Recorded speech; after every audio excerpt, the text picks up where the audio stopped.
श्री गणेशाय नमः। श्री उमामेश्वराभ्यां नमः। श्री शिवाय नमस्तुभ्यं। राजा इंद्रद्युम्न का पुरुषोत्तम क्षेत्र को प्रस्थान और महानदी के तट पर जाकर विश्राम करना, भगवान विष्णु का स्मरण करने से धर्म, अर्थ, काम और मोक्ष रूपी चारों पुरुषार्थों की जड़ है। वो भक्ति ही भगवान को वश में करने का उपाय है। एक ही भगवान विष्णु अपनी माया से अनेक रूप में प्रकट हुए हैं, इसलिए उन परमात्मा के सिवा और कोई भी सुख का कारण नहीं है। अतः राजा इंद्रद्युम्न ने पुरुषोत्तम क्षेत्र में जाकर भगवान की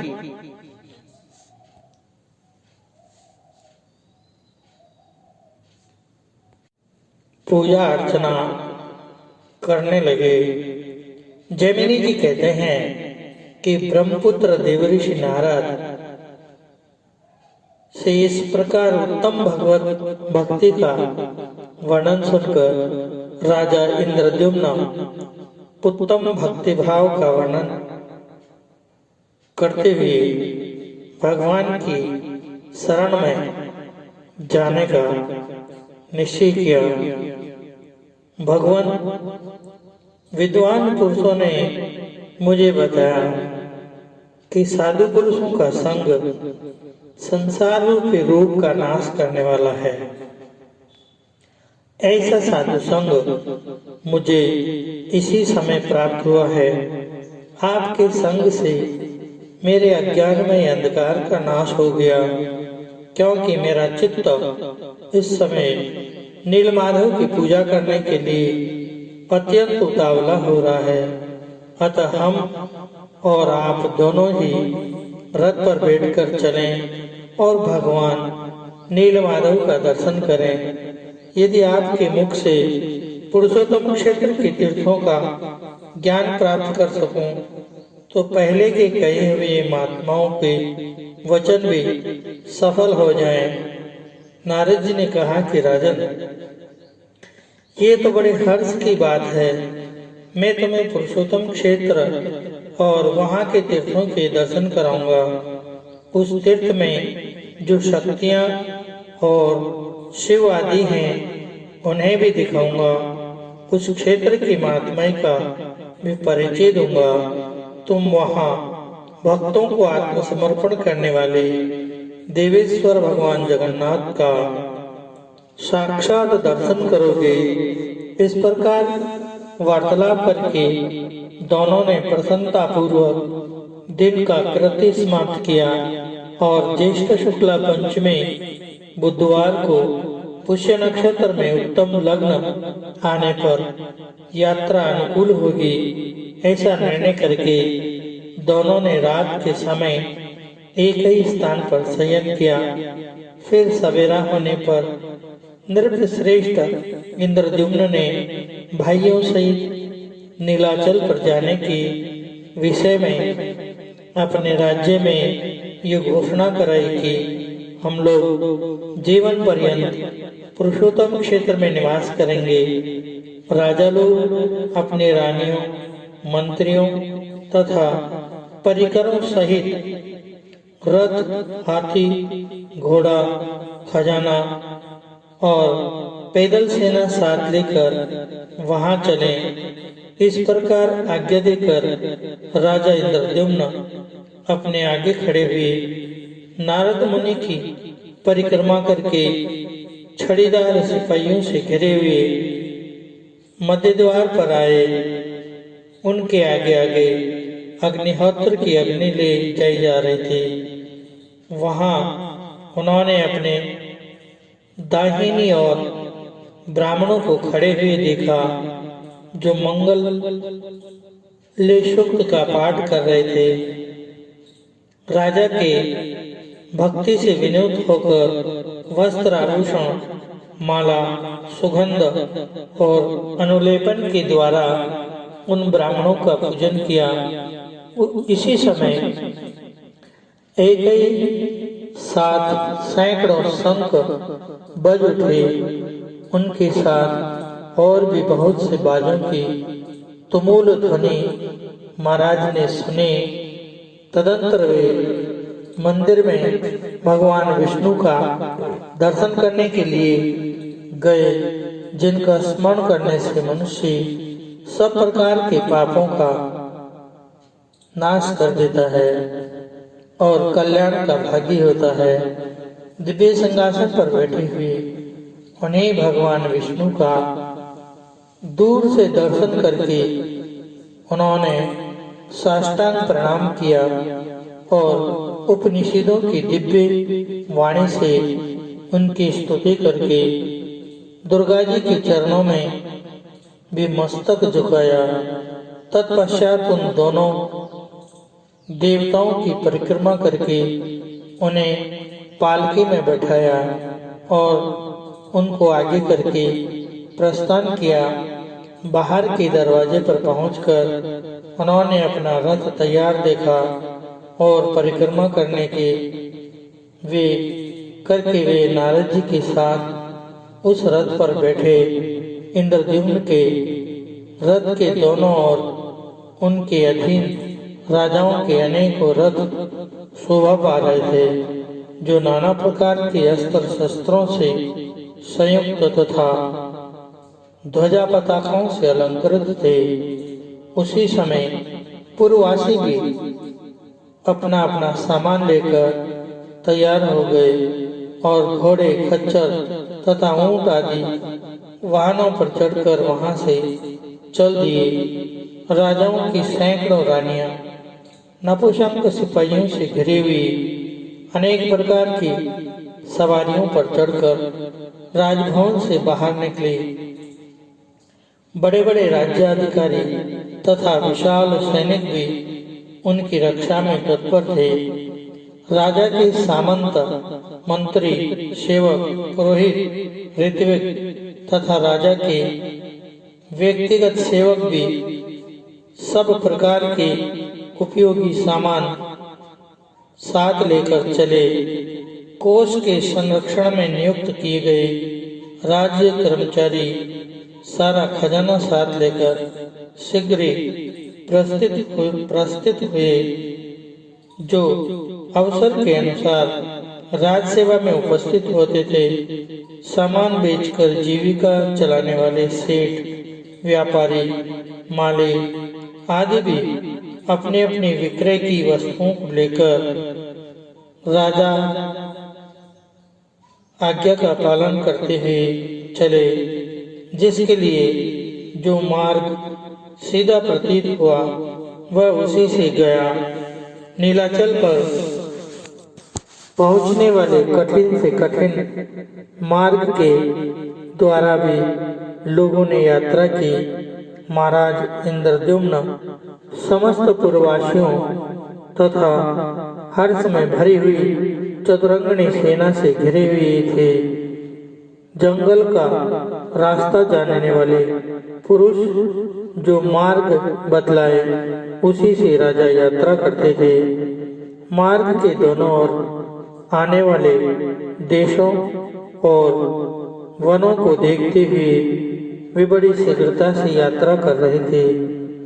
महानदी के तट पर जहाँ वृक्ष बहुत कम थे तथा पर्वतीय गुफाओं के कारण जो स्थान बहुत प्रसिद्ध था, वहाँ उन्होंने अपराह्न काल का आवश्यक कृत्य करने के लिए अपनी सेना का पड़ाव डाला। फिर अपने पुरोहित के साथ नदी के जल में उतरे और स्नान करके देवताओं तथा पितरों का तर्पण किया। तत्पश्चात विधि पूर्वक भगवान विष्णु की पूजा करके नारद जी के साथ बैठकर भोजन किया। जब सूर्य अस्ताचल के शिखर पर पहुंचे तब सायंकाल की उपासना पूरी करके राजा सभा में बैठे। उस समय उन्होंने श्रेष्ठ वैष्णवों का चंदन माला और तांबुलों से पूजन किया। तदंतर भगवान के सर्वव्यापी सर्व पापहारी चरित्र का श्रवण करने के लिए सिंहासन पर बैठे हुए मुनिवर नारद जी से राजा इस प्रकार कहा, भगवान आप वेद और वेदांग की निधि है, भगवान के प्रिय भक्त हैं। यदि मुझ पर आपकी कृपा हो तो भगवान विष्णु की लीला कथा रूपी सुधा से मेरे मलिन अंतकरण को शुद्ध कर दीजिए। देवऋषि नारद तथा राजा इंद्रद्युम्न में इस प्रकार की बात चल ही रही थी कि द्वारपाल ने समीप आकर सूचना दी, महाराज उत्कल देश के राजा आपके द्वार पर उपस्थित हैं और श्रीमान के चरणारविंदों का दर्शन करना चाहते हैं। राजा बोले, श्रीमान ऑर्डर नरेश को शीघ्र ही भीतर ले आओ। उनका दर्शन करके हम सब लोग पाप रहित हो जाएंगे। महाराज का ये वचन सुनकर द्वारपाल ने शीघ्र ही राजसभा में उत्कल नरेश का प्रवेश कराया। अपने वैष्णव मंत्रियों के साथ राजसभा में प्रवेश करके ऑर्डर देश के राजा ने इंद्रद्युम्न के वंदनीय चरणों को सादर नमस्कार किया। तब उन वैष्णव नरेश को उठाकर महाराज इंद्रद्युम्न ने उनका सत्कार किया और अपने आसन पर ही बिठाकर विनय युक्त वाणी में कहा, राजन आप कुशल से तो है ना। ऑर्डर पते नीलाचल शिखर निवासी भगवान माधव तो वहाँ विजय पूर्वक विराजमान रहे हैं ना। क्या आपकी निर्मल बुद्धि भगवान के चरणारविंदों में लगती है? समस्त प्राणियों में समान चित्त रखने वाले आपका मन भगवान में अनुरक्त तो है न। तब उत्कल नरेश ने हाथ जोड़ नम्रता पूर्वक कहा, स्वामी आपके चरणों की कृपा से मेरे लिए सर्वत्र कुशल है। दक्षिण समुद्र के तट पर जंगलों से घिरा हुआ नीलाचल विद्यमान है, किंतु वहाँ लोगों का आना जाना नहीं है। भगवान नीलमाधव भी वही हैं, परंतु इस समय प्रचंड आंधी के कारण उठी हुई अधिक बालुका राशि से छिप गए हैं, ऐसी बात सुनी जाती है। इसलिए मेरे राज्य में भी अकाल और मृत्यु का भय बढ़ गया है, परंतु अब आप पधारे हैं तो सर्वत्र कुशल ही होगा।